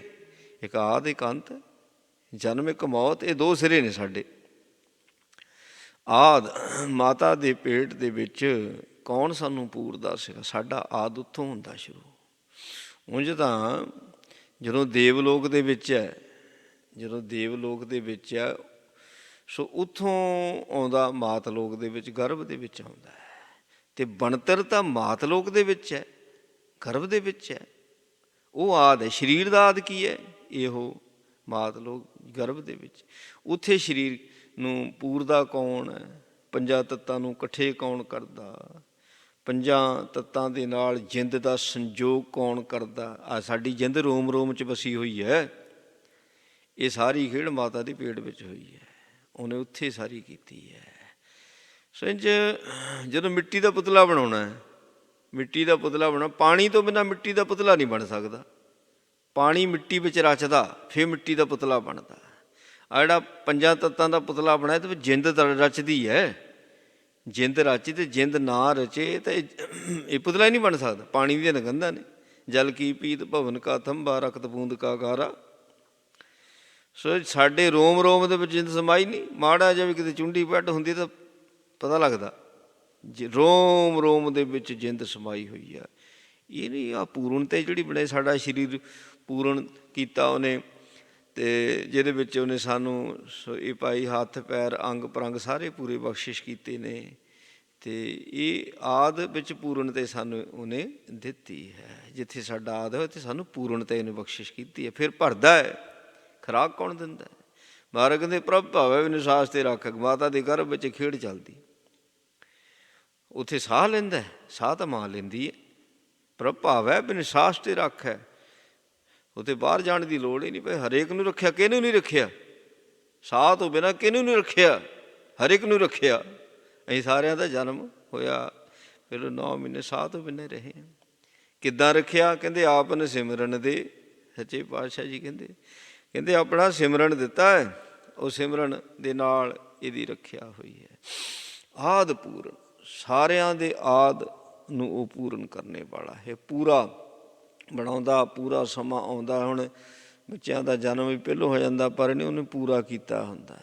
ਦੇਖ ਲਓ ਕਿਸ ਤਰੀਕੇ ਨਾਲ ਉਹਦੀ ਖੇਡ ਹੈ ਸਾਰੀ। ਆਦ ਪੂਰਨ, ਫਿਰ ਮੱਧ ਪੂਰਨ। ਮੱਧ ਸਾਡੀ ਲਾਈਫ ਹੈ, ਸਾਡੀ ਜ਼ਿੰਦਗੀ ਹੈ, ਜਨਮ ਤੋਂ ਲੈ ਕੇ ਮੌਤ ਤੀਕਰ। ਇਹਦੇ ਵਿੱਚ ਉਹ ਸਾਨੂੰ ਭਰਦਾ, ਸਾਨੂੰ ਖਿੰਨ ਖਿੰਨ ਸਾਡੀਆਂ ਲੋੜਾਂ ਜਿਹੜੀਆਂ ਨੇ ਉਹਨਾਂ ਨੂੰ ਉਹ ਪੂਰਾ ਕਰਦਾ। ਉਹ ਬੀਜ, ਅਸੀਂ ਤੱਕ ਬੀਜ ਲੈ ਕੇ ਆਏ ਹੋਏ ਹਾਂ, ਕਰਮਾਂ ਦਾ ਬੀਜ ਲੈ ਕੇ ਆਏ ਹੋਏ ਹਾਂ। ਅਤੇ ਉਹ ਬੀਜ ਨੂੰ ਉਗਾਉਂਦਾ ਹੈ। ਉਹ ਸਮੇਂ ਸਮੇਂ ਅਨੁਸਾਰ ਬੀਜ ਉੱਗਦੇ ਪਏ ਨੇ। ਹੁਣ ਸੁੱਖ ਦਾ ਬੀਜ ਉੱਗਿਆ, ਉਹਦਾ ਬੂਟਾ ਬਣਿਆ ਅਤੇ ਉਹ ਖਾ ਲਿਆ। ਦੁੱਖ ਦਾ ਬੀਜ ਉੱਗਿਆ, ਉਹਦਾ ਬੂਟਾ ਬਣਿਆ, ਖਾ ਲਿਆ। ਦੁੱਖ ਸੁੱਖ ਦੋਨੇ ਇਕੱਠੇ ਚੱਲ ਪੈਂਦੇ ਹੁੰਦੇ ਨੇ। ਦੁੱਖ ਵੀ ਚੱਲਦਾ, ਸੁੱਖ ਵੀ ਚੱਲਦਾ। ਸੋ ਇਹ ਸਾਡੀ ਮੱਧ, ਸਾਡੀ ਲਾਈਫ, ਸਾਡੀ ਜ਼ਿੰਦਗੀ ਹੈ ਜਿਹੜੀ, ਇਹਦੇ ਵਿੱਚ ਕਰਮਾਂ ਦਾ ਬੀਜ ਅਸੀਂ ਖਾਣਾ। ਇਹ ਖੇਤੀ ਅਸੀਂ ਖਾਣੀ ਹੁੰਦੀ ਹੈ ਅਤੇ ਖੇਤੀ ਕਰਨੀ ਵੀ ਹੁੰਦੀ ਹੈ। ਕੀਤੇ ਹੋਏ ਕਰਮਾਂ ਨੂੰ ਭੋਗਣਾ, ਇਹਦਾ ਨਾਂ ਜ਼ਿੰਦਗੀ ਹੈ। ਅਤੇ ਨਵੇਂ ਕਰਮ ਕਮਾਉਣੇ, ਇਹਦਾ ਨਾਲ ਜ਼ਿੰਦਗੀ ਹੈ। ਇਹੀ ਤਾਂ ਜ਼ਿੰਦਗੀ ਹੈ। ਮੱਧ ਪੂਰਨ, ਇਹ ਆਪਣੀ ਲਾਈਫ ਦੇ ਉੱਤੇ ਪੂਰਾ ਸੋ ਖਿਆਲ ਰੱਖਣਾ ਵੀ ਇਹ ਪੂਰਨਤਾਈ ਦੇ ਨਾਲ ਨਿਭ ਜਾਵੇ। ਸਾਡੀ ਜਿਹੜੀ ਜ਼ਿੰਦਗੀ ਹੈ ਪੂਰਨਤਾਈ ਦੇ ਨਾਲ ਨਿਭ ਜਾਵੇ। ਪੂਰੇ ਨੂੰ ਨਾਲ ਲਵਾਂਗੇ ਤੇ ਪੂਰਨਤਾਈ ਦੇ ਨਾਲ ਨਿਭ ਜਾਣੀ ਹੈ। ਭਾਵ ਕਰਮ ਹੀ ਉਹ ਕਰਨਾ ਜਿਹੜਾ ਪੂਰੇ ਨੂੰ ਪਾਉਂਦਾ, ਜਿਹੜਾ ਪੂਰੇ ਨੂੰ ਨਹੀਂ ਪਾਉਂਦਾ ਕਰਮ ਨਹੀਂ ਕਰਨਾ। ਤਦੇ ਮਹਾਰਾਜ ਨੇ ਕਹਤਾ ਮੰਦਾ ਮੂਲ ਨ ਕੀਚੇ ਤੇ ਲੰਮੀ ਨਦਰ ਨਿਹਾਲੀ ਹੈ। ਆਪਣ ਹੱਥੀ ਆਪਣਾ ਆਪੇ ਹੀ ਕਾ ਸਵਾਰੀ ਹੈ। ਸੱਚੇ ਪਾਤਸ਼ਾਹ ਨੇ ਇੱਕ ਬੰਦੇ ਕਰਮਾਂ ਦੇ ਵਸ ਦੱਦਾ ਦੋਸ਼ ਨਾ ਦੇਈਸ ਕਿਸੇ ਦੋਸ਼ ਕਰਮਾ ਆਪਣਿਆ। ਨਾਲੇ ਕਹਤਾ ਆਪਣ ਹੱਥੀ ਆਪਣਾ ਆਪੇ ਹੀ ਕਾ ਸਵਾਰੀ ਹੈ। ਸੋ ਭਾਈ ਤੂੰ ਸਵਾਰਨ ਵਾਸਤੇ ਰਹਿਣਾ, ਵਿਗਾੜਨ ਵਾਸਤੇ ਨਹੀਂ ਰਹਿਣਾ। ਸਵਾਰਦਿਆਂ ਜੇ ਵਿਗੜਦਾ ਤੇ ਉਹ ਤੇਰਾ ਕਰਮ ਹੈ। ਸਵਾਰਦਿਆਂ ਕੋਈ ਚਾਹੁੰਦਾ ਮੇਰਾ ਮਾੜਾ ਹੋਵੇ? ਕੋਈ ਨਹੀਂ ਚਾਹੁੰਦਾ ਮੇਰਾ ਮਾੜਾ ਹੋਵੇ। ਅਗਰ ਚੰਗਾ ਕਰਦਿਆਂ ਮਾੜਾ ਹੋ ਰਿਹਾ ਉਹ ਕਰਮ ਭੋਗਣਾ ਕਿਨੇ? ਤੈਨੂੰ ਭੋਗਣਾ। ਸੋ ਮੱਧ ਪੂਰਨ, ਮੱਧ ਦੇ ਵਿੱਚ ਉਹਨੂੰ ਚੇਤੇ ਰੱਖ, ਕਿਉਂਕਿ ਮਾੜੇ ਕਰਮਾਂ ਦਾ ਬੀਜ ਵੀ ਅਸੀਂ ਭੋਗਣਾ। ਜੇ ਉਹਨੂੰ ਚੇਤੇ ਰੱਖਾਂਗੇ ਤਾਂ ਸਾਨੂੰ ਪੂਰਾ ਕਰਕੇ ਰੱਖਦਾ, ਸਾਡਾ ਸਮਤੁਲ ਬਣਾ ਕੇ ਰੱਖਦਾ, ਸਾਨੂੰ ਡੋਲਣ ਨਹੀਂ ਦਿੰਦਾ। ਪੂਰੇ ਦਾ ਮਤਲਬ ਨਹੀਂ ਡੋਲਦਾ, ਪੂਰੇ ਮਤਲਬ ਇਹੋ ਹੀ ਹੈ ਜੋ ਡੋਲ ਗਿਆ ਅਧੂਰਾ, ਨਹੀਂ ਡੋਲਿਆ ਪੂਰਾ। ਜਿਹੜੇ ਨਹੀਂ ਡੋਲਦੇ ਇਹਦਾ ਮਤਲਬ ਰੱਬ ਨੂੰ ਚੇਤੇ ਕਰਦੇ ਪਏ ਨੇ। ਮੱਧ ਪੂਰਨ ਸਾਡੀ ਲਾਈਫ ਦੇ ਵਿੱਚ ਸਾਨੂੰ ਕਦੀ ਡੋਲਣ ਨਹੀਂ ਦਿੰਦਾ, ਜਿਹੜਾ ਉਹਨੂੰ ਨਾਲ ਰੱਖਦਾ, ਉਹਨੂੰ ਚੇਤੇ ਕਰਦਾ। ਸਾਡੀਆਂ ਸਾਰੀਆਂ ਮੰਗਾਂ, ਸਾਡੇ ਸਾਰੇ ਦੁੱਖ ਇੱਥੋਂ ਤੱਕ ਅਸੀਂ ਮੰਗਦੇ ਹਾਂ, ਮਹਾਰਾਜ ਆਹ ਦੇ ਦੇ, ਆਹ ਦੇ ਦੇ। ਸੋ ਉਹਨੂੰ ਪਤਾ ਵੀ ਇਹਦੀ ਲਾਈਫ ਲਈ ਠੀਕ ਨਹੀਂ ਦਿੰਦਾ, ਉਹ ਨਹੀਂ ਦਿੰਦਾ। ਉਹ ਸਾਨੂੰ ਪੂਰਨਾ ਜੂ ਉਸਨੇ, ਪੂਰਾ ਜੂ ਕਰਨਾ ਸਾਨੂੰ, ਸਾਡੇ ਸਾਹ ਜੂ ਚਲਾਉਣੇ ਉਸਨੇ। ਇਹ ਬੜੀਆਂ ਬਰੀਕੀ ਵਾਲੀਆਂ ਗੱਲਾਂ ਨੇ। ਇਹ ਮੱਧ ਦੇ ਜਿਹੜੀ ਜ਼ਿੰਦਗੀ ਹੈ ਨਾ, ਮੱਧ ਭਾਗ ਹੈ ਸਾਡਾ। ਅੰਤ ਪੂਰਨ ਪਰਮੇਸ਼ਰ ਹੈ। ਹੁਣ ਜਦੋਂ ਅੰਤ ਮੌਤ ਆ ਗਈ ਭਾਈ, ਜੇ ਰੱਬ ਨੂੰ ਨਾਲ ਰੱਖਿਆ ਹੋਇਆ ਨਾ ਤੇ ਉੱਥੇ ਵੀ ਲੇਖੇ ਖਤਮ ਹੋ ਗਿਆ, ਪੂਰਾ ਹੋ ਗਿਆ। ਜੇ ਲੇਖਾ ਰਹਿ ਗਿਆ ਫਿਰ ਅਧੂਰਾ। ਜੇ ਪੂਰਨ ਨਾਲ ਆ ਤੇ ਪੂਰਾ ਹੈ, ਜੇ ਪੂਰਨ ਨਾਲ ਨਹੀਂ ਤੇ ਅਧੂਰਾ। ਪੂਰਨ ਨੂੰ ਨਾਲ ਰੱਖਿਆ, ਪੂਰਾ ਸਤਿਗੁਰੂ ਨਾਲ ਆ ਤੇ ਲੇਖੇ ਪੂਰੇ ਹੋ ਗਿਆ, ਖਤਮ ਹੋ ਗਿਆ। ਜ਼ਿੰਦਗੀ ਦੀਆਂ 3 ਅਵਸਥਾ ਮਹਾਰਾਜ ਨੇ ਕਹਿਤੀਆਂ, ਬਾਲ ਜਵਾਨੀ ਔਰ ਬਿਰਧ ਫੁੰਨ ਤੀਨ ਅਵਸਥਾ ਜਨ। ਜਦੋਂ ਮਹਾਰਾਜ ਨੇ ਬਾਣੀ ਲਿਖੀ, ਪਹਿਰਿਆਂ ਦੀ ਗੱਲ ਕੀਤੀ ਹੈ। ਪਹਿਲਾ ਪਹਿਰ ਜਾਂ ਮਹਾਰਾਜ ਬਚਪਨ ਤੋਂ ਸ਼ੁਰੂ ਕਰਦੇ ਜਾਂ ਮਾਤਾ ਦੇ ਗਰਭ ਤੋਂ ਸ਼ੁਰੂ ਕਰਦੇ ਨੇ। ਸੋ ਜਦੋਂ ਮਾਤਾ ਦੇ ਗਰਭ ਤੋਂ ਸ਼ੁਰੂ ਕਰ ਦਿੱਤਾ ਫਿਰ 4 ਪਹਿਰ ਵਡੇਪੇ ਤਾਈਂ ਮਹਾਰਾਜ ਸੱਚੇ ਪਾਤਸ਼ਾਹ ਲੈ ਕੇ ਜਾਂਦੇ। ਸੋ ਇਸੇ ਤਰ੍ਹਾਂ 3 ਅਵਸਥਾ ਹੁਣ ਆਦ ਪੂਰਨ, ਮੱਧ ਪੂਰਨ, ਆਦ ਮੱਧ ਅੰਤ। ਆਦ ਮਾਤਾ ਦਾ ਗਰਭ, ਮੱਧ ਜਦੋਂ ਜਨਮ ਲਿਆ ਜ਼ਿੰਦਗੀ ਤੇ ਮੱਧ ਭਾਗ ਹੋ ਗਿਆ ਸਾਰਾ, ਅੰਤ ਜਦੋਂ ਮੌਤ ਆ ਗਈ। ਹੁਣ ਆਦ ਹੋ ਜਾਂਦਾ ਜਦੋਂ ਸਾਡੀ ਜ਼ਿੰਦਗੀ ਜਨਮ ਲੈਂਦਾ, ਜ਼ਿੰਦਗੀ ਸ਼ੁਰੂ ਹੁੰਦੀ ਹੈ ਜਨਮ ਲੈਂਦਾ ਜਦੋਂ। ਜਿਹੜੇ ਗੁਰੂ ਤੇਗ ਬਹਾਦਰ ਜੀ ਕਹਿੰਦੇ ਬਾਲ ਜਵਾਨੀ ਔਰ ਬਿਰਧ ਫਿਨ ਤੀਨ ਅਵਸਥਾ ਜਾਨ। 3 ਅਵਸਥਾਵਾਂ ਨੇ। ਬਚਪਨ ਵਿੱਚ ਵੀ ਉਹੀਓ ਹੀ ਪਾਲਦਾ ਹੈ। ਬਚਪਨ ਵਿੱਚ ਜੇ ਕਹੀਏ ਵੀ ਹਾਂ ਵੀ ਮਾਂ ਬਾਪ ਪਾਲਦੇ ਨੇ, ਨਹੀਂ ਵੀ ਪਾਲਦਾ ਤਾਂ ਉਹ ਹੈ, ਉਹਨੇ ਸਾਧਨ ਬਣਾਏ ਹੋਏ ਨੇ। ਮਾਂ ਬਾਪ ਤਾਂ ਸਾਧਨ ਨੇ, ਮਾਂ ਬਾਪ ਤਾਂ ਉਹਦੇ ਕਰਿੰਦੇ ਨੇ। ਸ੍ਰਿਸ਼ਟੀ ਉਹਦੀ ਹੈ, ਮਾਂ ਬਾਪ ਦੀ ਸ੍ਰਿਸ਼ਟੀ ਨਹੀਂ ਹੈ। ਸ੍ਰਿਸ਼ਟੀ ਕਰਤੇ ਪੁਰਖ ਦੀ ਹੈ। ਉਹੀ ਪੈਦਾ ਕਰਨੇ ਵਾਲਾ ਹੈ, ਉਹੀ ਪਾਲਣੇ ਵਾਲਾ ਹੈ। ਨਹੀਂ ਤਾਂ ਮਹਾਰਾਜ ਨੇ ਲਿਖਣਾ ਹੀ ਨਹੀਂ ਸੀ। ਸੱਚੇ ਪਾਤਸ਼ਾਹ ਨੇ ਕਹਿੰਦੇ ਤੁਮ ਦਾਤੇ ਠਾਕੁਰ ਪ੍ਰਤਪਾਲਕ ਨਾਇਕ ਖਸਮ ਹਮਾਰੇ। ਤੁਮ ਦਾਤੇ ਠਾਕੁਰ ਪ੍ਰਤਪਾਲਕ ਨਾਇਕ ਖਸਮ ਹਮਾਰੇ। ਨਿਮਖ ਤੁਮ ਹੀ ਪ੍ਰਤਪਾਲੋ। ਸੋ ਇਹ ਥੋੜ੍ਹੀ ਇੱਕ ਵਾਰੀ ਰੋਟੀ ਦੇ ਦਿੱਤੀ ਤਾਂ ਪਾਲਣਾ ਹੋ ਗਿਆ, ਤਾਂ ਨਿਮਖ ਪਾਲਣਾ ਪੈਂਦਾ। ਮਾਂ ਬਾਪ ਤਾਂ ਇੱਕ ਵਾਰੀ ਰੋਟੀ ਦੇ ਸਕਦੇ ਵੀ ਹਾਂ ਚਲ ਹੁਣ ਦੁਪਹਿਰੇ ਸਵੇਰੇ ਬਣਾਈ, ਦੁਪਹਿਰੇ ਤੇ ਸ਼ਾਮੀ ਬਣਾਉਣੀ ਰੋਟੀ। 3 ਟਾਈਮ ਰੋਟੀ ਬਣਾਉਣ ਦੇ ਵਿੱਚ ਪਰੇਸ਼ਾਨ ਹੋ ਜਾਂਦੇ ਮਾਂ ਬਾਪ ਵੀ ਰੋਟੀ ਖਾਣੀ ਹੈ, ਰੋਟੀ ਬਣਾਉਣੀ ਹੈ। ਉਹ ਨਿਮਖ ਭਾਲਦਾ, ਨਿਮਖ। ਸੋ ਨਿਮਖ ਤੁਮ ਹੀ ਪ੍ਰਤਪਾਲੋ। ਨਿਮਖ ਕਿੱਦਾਂ ਜੀ? ਕਿੰਨੀ ਪਈ ਸਾਹ, ਇੱਕ ਸਾਹ ਜੇ ਨਾ ਉਹ ਹਾਜ਼ਰ ਹੋਵੇ ਵਿੱਚ ਤੇ ਸਾਹ ਹੀ ਨਹੀਂ ਲੈ ਸਕਦਾ। ਜੇ ਸਾਹ ਨਾ ਆਇਆ ਤਾਂ ਕੱਖ ਨਹੀਂ ਹੋਣਾ। ਸਾਹ ਆਉਂਦਾ ਤਾਂ ਪਲਦਾ ਹੈ, ਸਾਹ ਆਉਂਦਾ ਤਾਂ ਖਾਧਾ ਪੀਤਾ ਹਜਮ ਹੁੰਦਾ ਹੈ। ਸੋ ਪਾਲਣੇ ਵਾਲਾ ਉਹ, ਸਿਰਜਣ ਵਾਲਾ ਉਹ, ਸਿਰਜਣਹਾਰ ਤੂੰ, ਪਰਵਦਗਾਰ ਤੂੰ। ਬਾਣੀ ਸਾਨੂੰ ਸਮਝਾਉਂਦੀ ਹੈ ਸਾਰੀ ਗੱਲਾਂ। ਸੋ ਇਸ ਕਰਕੇ ਵੀ ਆਦ ਮੱਧ ਅੰਤ। ਜਦੋਂ ਵਡੇਪਾ ਆ ਜਾਂਦਾ ਹੈ ਨਾ, ਵਡੇਪਾ ਆ ਜਾਂਦਾ ਤੇ ਉਸ ਵਕਤ ਇਹਦੀ ਬੁੱਧੀ ਠੀਕ ਰਹੇ, ਇਹਦੀ ਸੁਰਤੀ ਬਿਰਤੀ ਠੀਕ ਰਹੇ, ਇਹਦਾ ਸਰੀਰ ਚੱਲਦਾ ਫਿਰਦਾ ਰਹੇ ਬਸ। ਤੇ ਜੇ ਬੰਦਾ ਪਹਿਲਾਂ ਹੋ ਗਿਆ ਮੈਂ ਬੁੱਢਾ ਹੋ ਗਿਆ ਤੇ ਮੇਰੇ ਬੱਚੇ ਮੈਨੂੰ ਚੱਕਣਗੇ, ਥੱਲਣਗੇ ਤੇ ਮੇਰੀ ਪਰਵਰਿਸ਼ ਕਰਨਗੇ, ਨਾ ਫੇਰਿਆ ਜਾਂਦਾ। ਨਿਕਟੀ ਦੇਖ ਧੁਨ ਉਪਜੈ ਮਾਣ ਕਰਤ ਨਹੀਂ ਬੂਝੈ। ਇਹ ਆਪਣੇ ਨਿੱਕੇ ਨਿੱਕੇ ਬੱਚੇ, ਪੋਤੇ ਪੋਤੀਆਂ, ਦੋਤੇ ਦੋਤੀਆਂ, ਬੜਾ ਖੁਸ਼ ਹੁੰਦਾ, ਬੜਾ ਮਾਣ ਕਰਦਾ ਮੇਰਾ ਪਰਿਵਾਰ ਹੈ। ਉਹ ਸਿਆਣਦੇ ਵੀ ਨਹੀਂ, ਕੋਈ ਨਹੀਂ ਪਾਲਦਾ। ਉਹ ਆਪਣੇ ਬੱਚਿਆਂ ਨੂੰ ਪਾਲੂ ਜਾਂ ਹੁਣ ਤੁਹਾਨੂੰ ਪਾਲੂ। ਉਹ ਬਿਰਧ ਅਵਸਥਾ 'ਚ ਕਿੱਦਾਂ ਪਾਲਦਾ? ਬਸ ਉਹ ਸੁਰਤੀ ਬਿਰਤੀ ਕਾਇਮ ਰੱਖਦਾ। ਮਹਾਰਾਜ ਕਹਿੰਦੇ ਗੁਰਮੁਖ ਬੁੱਢੇ ਕਦੇ ਨਹੀਂ ਜਿਹਨਾਂ ਅੰਤਰ ਸੁਰਤ ਗਿਆਨ। ਅਤੇ ਸਰੀਰ ਦੇ ਵਿੱਚ ਇੰਨਾ ਕੁ ਬਲ ਰੱਖਦਾ ਕਿ ਆਪਣੇ ਸਰੀਰ ਦੀ ਕਿਰਿਆ ਇਹ ਕਰ ਸਕੇ, ਇੱਦਾਂ ਪਾਲਦਾ। ਆ ਜਿਹੜੇ ਭਗਤ ਜਨ ਹੋਏ ਨੇ 100 ਤੋਂ ਉੱਪਰ, 120 ਸਾਲ, 125 ਸਾਲ, 149 ਸਾਲ, ਇੱਦਾਂ ਉਹਨਾਂ ਨੇ ਕੋਈ ਯੋਗ ਸਾਧਨਾ ਨਹੀਂ ਕੀਤੀ। ਇੱਕ ਤਾਂ ਯੋਗ ਹੀ ਆਪਣੀ ਉਮਰ ਵਧਾਉਂਦੇ ਨੇ, ਉਹਨਾਂ ਦਾ ਟਾਰਗੇਟ ਹੀ ਉਮਰ ਵਧਾਉਣੀ ਹੈ। ਭਗਤਾਂ ਦਾ ਟਾਰਗੇਟ ਹੈ ਰੱਬ ਦੇ ਨਾਲ ਇਕਮਿਕਤਾ, ਰੱਬ ਦੇ ਨਾਲ ਇਕਮਿਕਤਾ ਟਾਰਗੇਟ ਹੈ। ਉਹਨਾਂ ਦਾ ਸੰਜਮਤਾਈ ਵਾਲਾ ਜੀਵਨ ਹੁੰਦਾ। ਸੰਜਮਤਾਈ ਵਾਲਾ ਜਿਹੜਾ ਬੰਦਾ ਜੀਵਨ ਬਤੀਤ ਕਰਦਾ ਨਾ, ਸੋ ਕੁਦਰਤੀ ਤੌਰ 'ਤੇ ਉਹਨਾਂ ਦੀ ਉਮਰ ਲੰਬੀ ਹੋ ਜਾਂਦੀ ਹੈ। ਹਰ ਇੱਕ ਚੀਜ਼ ਨੂੰ ਸੰਜਮ ਦੇ ਨਾਲ ਵਰਤਦੇ ਨੇ। ਸੋ ਅਲਪ ਆਹਾਰ ਸੁਲਭ ਸੀ ਨਿੰਦਰਾ ਦਇਆ ਸ਼ਿਮਾ ਤਨ ਪ੍ਰੀਤ। ਸੋ ਭਾਈ ਅੰਤ ਵਡੇਪੇ ਦੇ ਵਿੱਚ ਉਹ ਪਾਲਦਾ ਆ, ਉਹ ਤੋਂ ਬਿਨਾਂ ਨਹੀਂ ਪਲ ਸਕਦਾ। ਸੋ ਉਹ ਕਿਵੇਂ ਪਾਲਦਾ? ਉਹਦੇ ਬੜੇ ਤਰੀਕੇ ਨੇ, ਬੜਿਆਂ ਤਰੀਕਿਆਂ ਦੇ ਨਾਲ ਉਹ ਪਾਲਦਾ ਆ। ਅਤੇ ਮਹਾਰਾਜ ਸੱਚੇ ਪਾਤਸ਼ਾਹ ਕਹਿੰਦੇ ਨੇ, ਕਹਿੰਦੇ ਉਹਨੂੰ ਹੀ ਗੁਰਮੁਖ ਪਿਆਰੇ ਯਾਦ ਕਰਦੇ ਨੇ, ਪਰਵਤਗਾਰ ਉਸੇ ਨੂੰ ਹੀ ਮੰਨਦੇ ਨੇ। ਬੰਦਾ ਪਰਵਤਗਾਰ ਨਹੀਂ ਹੋ ਸਕਦਾ, ਨਾ ਇਹ ਸਿਰਜਣਹਾਰ ਹੈ, ਨਾ ਇਹ ਪਰਵਤਗਾਰ ਹੈ। ਹਾਂਜੀ, ਜਿਨ ਸਿਰਿਆ ਤਿਨੇ ਸਵਾਰਿਆ, ਧੰਨ ਧੰਨ ਰਾਮਦਾਸ ਗੁਰ। ਭਾਈ ਸੱਤੇ ਬਲਵੰਡੇ ਦੀ ਵਾਰ ਪੜ੍ਹੋ, ਕਹਿੰਦੇ ਧੰਨ ਧੰਨ ਰਾਮਦਾਸ ਗੁਰ, ਜਿਨ ਸਿਰਿਆ ਤਿਨੇ ਸਵਾਰਿਆ, ਪੂਰੀ ਹੋਈ ਕਰਾਮਾਤ ਆਪ ਸਿਰਜਣਹਾਰੇ ਧਾਰਿਆ। ਉਹ ਸਿਰਜਣਹਾਰ ਜਿਹੜਾ, ਉਹਦਾ ਆਸਰਾ ਲਈਦਾ ਹੁੰਦਾ। ਕਹਿੰਦੇ ਅੰਤ ਪੂਰਨ ਪਰਮੇਸ਼ਰ ਹੈ, ਪਰਮੇਸ਼ਰ ਹੀ ਉਹਨੂੰ ਕਿਹਾ ਜਾਂਦਾ। ਪਰਮੇਸ਼ਰ ਕੌਣ ਆ? ਪਰਮ ਈਸ਼ਰ, ਪਰਮੇਸ਼ਰ ਵੱਡਾ ਰੱਬ। ਆ ਜਿਨ੍ਹਾਂ ਨੂੰ ਅਸੀਂ ਈਸ਼ਰ ਮੰਨਦੇ, ਇਹ ਪਰਮੇਸ਼ਰ ਕਹਿਣਾ ਪਿਆ। ਲੋਕਾਂ ਨੇ ਆਪਣੇ ਈਸ਼ਰ ਬਣਾਏ ਹੋਏ ਨੇ। ਕਿਸੇ ਨੇ ਕਿਸੇ ਨੂੰ ਰੱਬ ਬਣਾ ਲਿਆ, ਕਿਸੇ ਨੇ ਕਿਸੇ ਨੂੰ ਰੱਬ ਬਣਾ ਲਿਆ। ਰੱਬਾਂ ਦਾ ਰੱਬ, ਗੁਰੂਆਂ ਦਾ ਗੁਰੂ, ਪੀਰਾਂ ਦਾ ਪੀਰ, ਪਰਮੇਸ਼ਰ ਵੱਡਾ ਰੱਬ। ਆਈ ਸਿਮਰੰਤ ਸੰਤੋ ਸਰਬਤਰ ਰਮਣੰ। ਜਿਹੜੇ ਸੰਤ ਜਨ ਨੇ ਉਹਨੂੰ ਸਿਮਰਦੇ ਨੇ, ਚੇਤੇ ਕਰਦੇ ਨੇ। ਚੇਤੇ ਤੁਹਾਨੂੰ ਸਾਰੇ ਹੀ ਕਰਦੇ ਨੇ, ਪਰ ਸੰਤ ਭਗਤ ਜਿਹੜੇ ਨੇ ਕਿਵੇਂ ਚੇਤੇ ਕਰਦੇ ਨੇ? ਕਹਿੰਦੇ ਤੂੰ ਸਾਰਿਆਂ ਵਿੱਚ ਰਮਿਆ ਹੋਇਆ ਹੈ। ਸੋ ਸੰਤਾਂ ਨੂੰ, ਭਗਤਾਂ ਨੂੰ ਰੱਬ ਸਾਰਿਆਂ ਵਿੱਚ ਕਿਉਂ ਦਿਸਦਾ? ਕਿਉਂਕਿ ਉਹ ਹਰ ਵਕਤ ਉਸ ਨੂੰ ਚੇਤੇ ਕਰਦੇ ਨੇ, ਹਰ ਵਕਤ ਯਾਦ ਕਰਦੇ ਨੇ। ਇਸ ਕਰਕੇ ਕਿਸੇ ਦੇ ਨਾਲ ਉਹਦਾ ਵੈਰ ਨਹੀਂ, ਵਿਰੋਧ ਨਹੀਂ, ਹਰ ਇੱਕ ਵਿੱਚ ਉਸ ਨੂੰ ਵੇਖਦੇ ਨੇ। ਨਾਨਕ ਭਾਵ ਗੁਰੂ ਅਰਜਨ ਦੇਵ ਜੀ ਕਹਿੰਦੇ ਨੇ, ਅਘਨਾਸਨ ਜਗਦੀਸ਼ੁਰ ਹੈ। ਅਘ ਹੁੰਦਾ ਪਾਪ, ਪਾਪਾਂ ਦਾ ਫਲ ਭੋਗਣਾ ਪੈਂਦਾ। ਪਰ ਇੱਥੇ ਗੁਰੂ ਨੇ ਕਹਿਤਾ, ਕਹਿੰਦੇ ਨਹੀਂ ਪਾਪ ਨਸ਼ਟ ਵੀ ਹੋ ਜਾਂਦੇ ਬਈ। ਜ਼ਰੂਰੀ ਨਹੀਂ ਬੀਜ ਸਾਰੇ ਯੁੱਗਣ, ਬੀਜ ਸਾਰੇ ਜੰਮਣ, ਜ਼ਰੂਰੀ ਨਹੀਂ ਹੁੰਦਾ। ਬੀਜ ਨਸ਼ਟ ਵੀ ਕੀਤੇ ਜਾ ਸਕਦੇ ਨੇ। ਕਹਿੰਦੇ ਜਿਹੜੇ ਕਰਮ ਕੀਤੇ ਹੋਏ ਨੇ ਉਹਨਾਂ ਨੂੰ ਨਸ਼ਟ ਕਰ ਦਿੰਦਾ ਕੌਣ? ਜਗਦੀਸ਼ਰ, ਜਿਹੜਾ ਜਗਤ ਦਾ ਈਸ਼ਰ ਹੈ। ਈਸ਼ਰ ਕੌਣ ਹੁੰਦਾ? ਮਾਲਕ, ਜਿਹੜਾ ਜਗਤ ਦਾ ਮਾਲਕ ਹੈ, ਉਹ ਕਰ ਦਿੰਦਾ। ਕਹਿੰਦੇ ਪਿਖਨ ਸੁਨਨ ਸੁਨਾਵਨੋ, ਮਨ ਮੈਂ ਦ੍ਰਿੜੀਐ ਸਾਚ।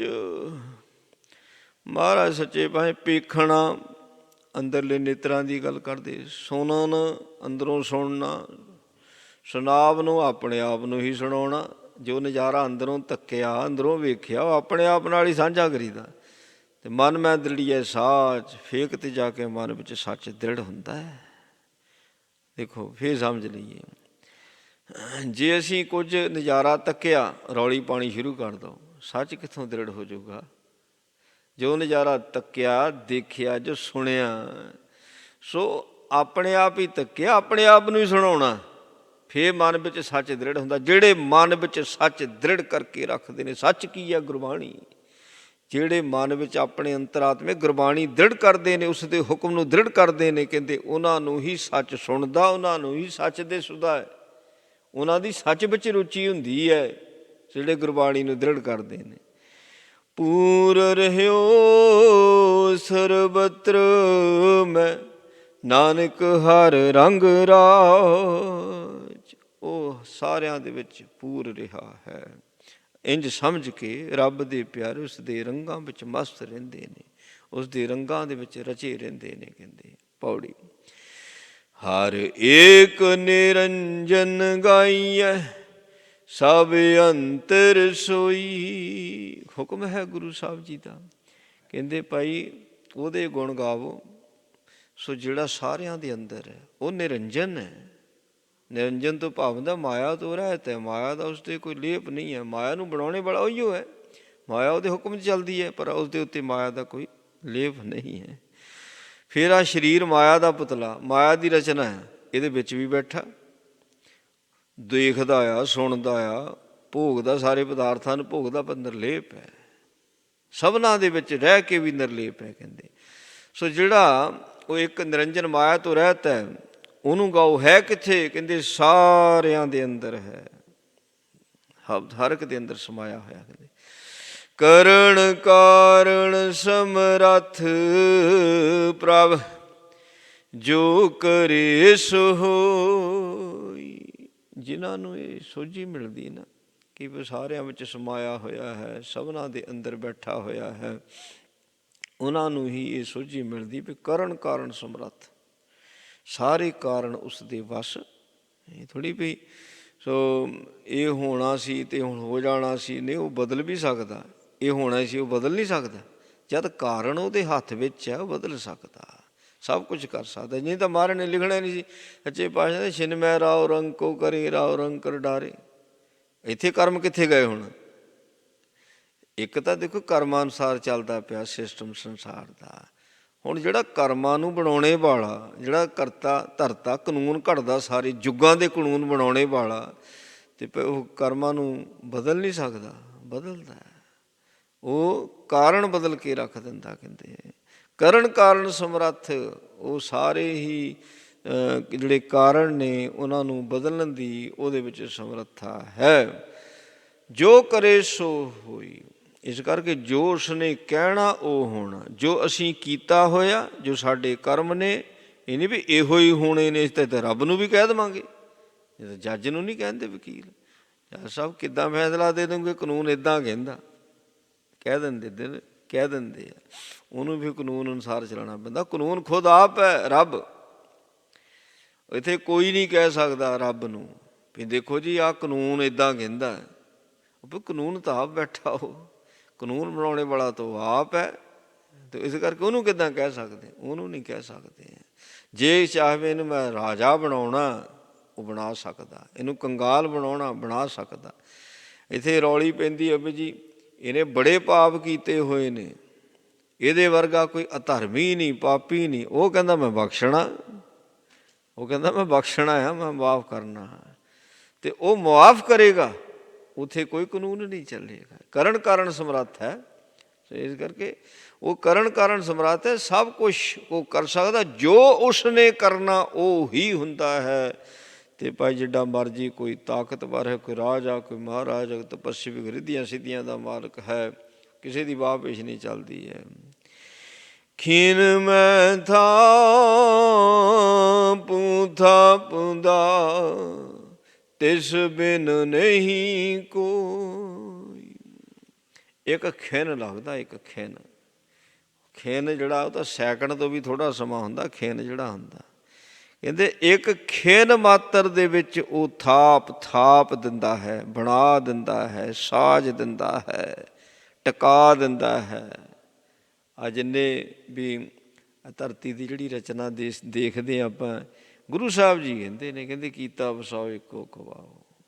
ਮਹਾਰਾਜ ਦੇ ਬਚਨ ਨੇ, ਤਿਸਦੇ ਹੋਏ ਲੱਖ ਦਰਿਆਓ। ਸਾਇੰਸਦਾਨ ਜੋ ਮਰਜ਼ੀ ਕਹੀ ਜਾਣ, ਪਹਿਲੋਂ ਇੱਦਾਂ ਬਣਿਆ, ਆਹ ਬਣਿਆ, ਆਹ ਬਣਿਆ ਜੀ, ਪਰ ਮਹਾਰਾਜ ਸੱਚੇ ਪਾਤਸ਼ਾਹ ਕਹਿੰਦੇ ਇੱਕ ਹੁਕਮ ਦੇ ਨਾਲ ਉਸਨੇ ਚੰਦ, ਸੂਰਜ, ਧਰਤੀ, ਪਹਾੜ, ਸਮੁੰਦਰ ਇੱਕ ਹੁਕਮ ਦੇ ਨਾਲ ਬਣਾਏ ਹੋਏ ਨੇ।